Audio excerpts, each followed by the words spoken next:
بسم اللہ الرحمن الرحیم۔ السلام علیکم پیارے دوستو، ایک بار مکہ شہر میں بہت سوکھا پڑ گیا تھا۔ کئی سالوں سے بارش نہیں ہو رہی تھی،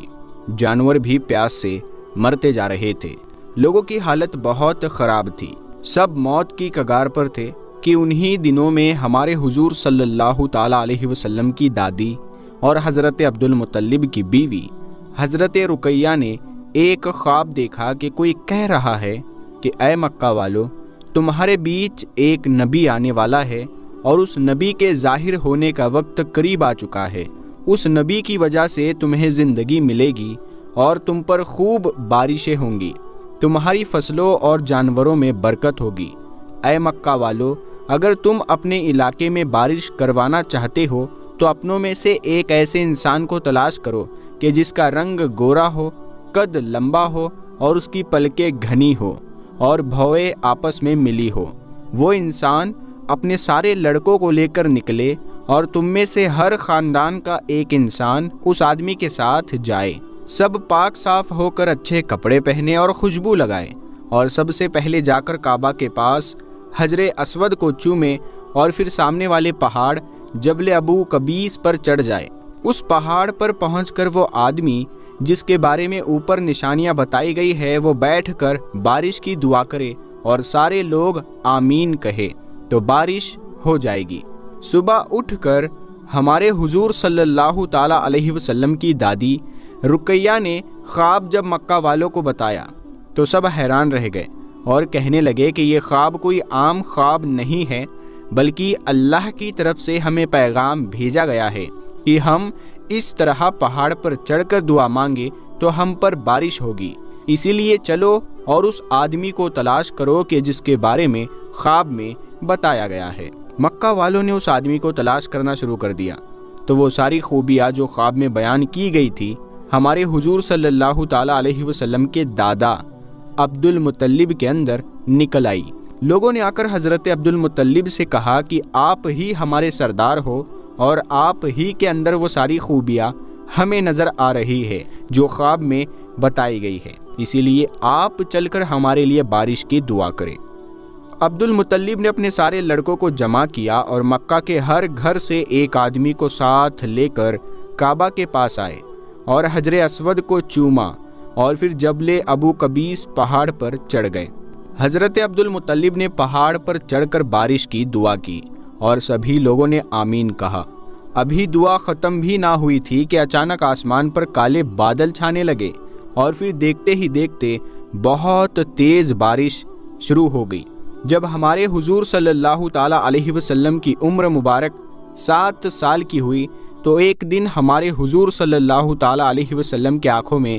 درد ہونے لگا اور آپ بہت پریشان ہو گئے، تو ہمارے حضور صلی اللہ تعالیٰ علیہ وسلم کے دادا عبد المطلب آپ صلی اللہ تعالیٰ علیہ وسلم کو لے کر ایک جادوگر کے پاس گئے۔ حضرت عبد المطلب نے اس جادوگر کا دروازہ کھٹکھٹایا لیکن اس نے دروازہ نہ کھولا۔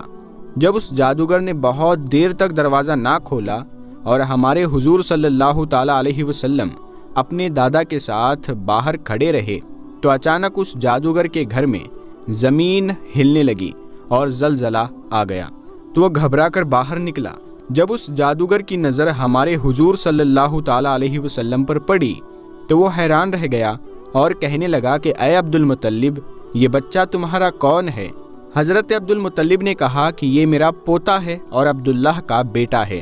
تو اس جادوگر نے کہا کہ اے عبد المطلب، یہ لڑکا اس امت کا نبی ہے، اگر میں ابھی اپنے گھر سے باہر نہ نکلتا تو گھر کی چھت مجھ پر گر جاتی۔ اے عبد المطلب، تم اس لڑکے کی حفاظت کرنا اور اسے یہودیوں سے بچا کر رکھنا، ورنہ اگر وہ لوگ اسے دیکھ لیں گے تو اسے قتل کر دیں گے۔ اور رہی بات اس بچے کی آنکھوں میں درد کی تو اس کا علاج خود اس بچے کے پاس موجود ہے۔ یہ سن کر عبد المطلب بہت حیران ہوئے اور پوچھنے لگے کہ ایسا کیسے؟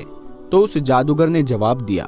کہ جاؤ، گھر جاؤ اور اس بچے کے منہ میں انگلی رکھ کر اس کا تھوک اس کی آنکھوں میں لگا دو، پھر دیکھنا کہ اس کی آنکھیں خود بخود ٹھیک ہو جائے گی۔ حضرت عبد المطلب نے گھر آ کر یہی کیا اور حضور صلی اللہ تعالیٰ علیہ وسلم کی آنکھیں بالکل ٹھیک ہو گئی۔ عبد المطلب اپنے پوتے حضور صلی اللہ تعالیٰ علیہ وسلم کا بہت زیادہ خیال رکھتے تھے۔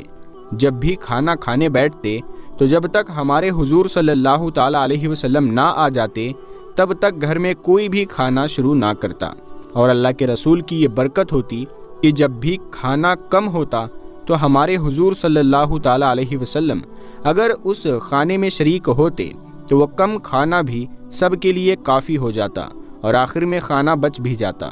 دادا عبد المطلب کے پاس ہمارے حضور صلی اللہ تعالیٰ علیہ وسلم کو ابھی 2 سال بھی نہیں گزرے تھے کہ اچانک ایک دن عبد المطلب کے درد اٹھا اور انہیں موت کے آثار نظر آنے لگے، تو انہوں نے اپنے بیٹے ابو طالب کو بلایا اور کہا کہ اے ابو طالب، ابھی تک میں اپنے پوتے محمد کا ہر طرح سے خیال رکھتا آیا ہوں اور اسے کسی کمی کا احساس نہ ہونے دیا، اب یہ بچہ میں تمہارے حوالے کرتا ہوں، اسی لیے اس کی خوب دیکھ بھال کرنا اور اس پر غصہ نہ ہونا۔ اتنا کہہ کر حضرت عبد المطلب کی وفات ہو گئی۔ دادا کی وفات پر ہمارے حضور صلی اللہ تعالیٰ علیہ وسلم بہت زیادہ روئے اور پریشان ہوئے کہ اب میرا کیا ہوگا، لیکن جس کی حفاظت خدا کرے اس کے مددگار تو زمین آسمان بھی بن جاتے ہیں۔ حضرت عبد المطلب کو مکہ ہی میں حجون نام کی ایک جگہ پر دفن کیا گیا۔ جس وقت دادا عبد المطلب کا جنازہ اٹھا اور لوگ انہیں قبرستان کی طرف لے جانے لگے تو ہمارے حضور صلی اللہ تعالیٰ علیہ وسلم جنازے کے پیچھے پیچھے روتے ہوئے چل رہے تھے۔ ایک بار ایک صحابی نے ہمارے حضور صلی اللہ تعالیٰ علیہ وسلم سے پوچھا کہ اے اللہ کے رسول، کیا آپ کو اپنے دادا عبد المطلب کی وفات کے بارے میں کچھ یاد ہے؟ تو حضور صلی اللہ تعالیٰ علیہ وسلم نے فرمایا کہ ہاں مجھے یاد ہے، میری عمر اس وقت 8 سال کی تھی۔ تو پیارے دوستو، اگلے ویڈیو میں ہم آپ کو بتائیں گے کہ جب حضور صلی اللہ تعالیٰ علیہ وسلم کو ایک بحیرہ جادوگر نے دیکھا تو اس نے حضور صلی اللہ تعالیٰ علیہ وسلم کے بارے میں کیا ارشاد فرمایا، ہم آپ کو بتائیں گے۔ تو آپ اس ویڈیو کو لائک کریں، اپنے دوستوں میں شیئر کریں، اور اگلی ویڈیو دیکھنے کے لیے آپ ہمارے چینل کو ضرور سبسکرائب کر کے ساتھ میں لگے بیل آئیکن کو ضرور دبا دیں۔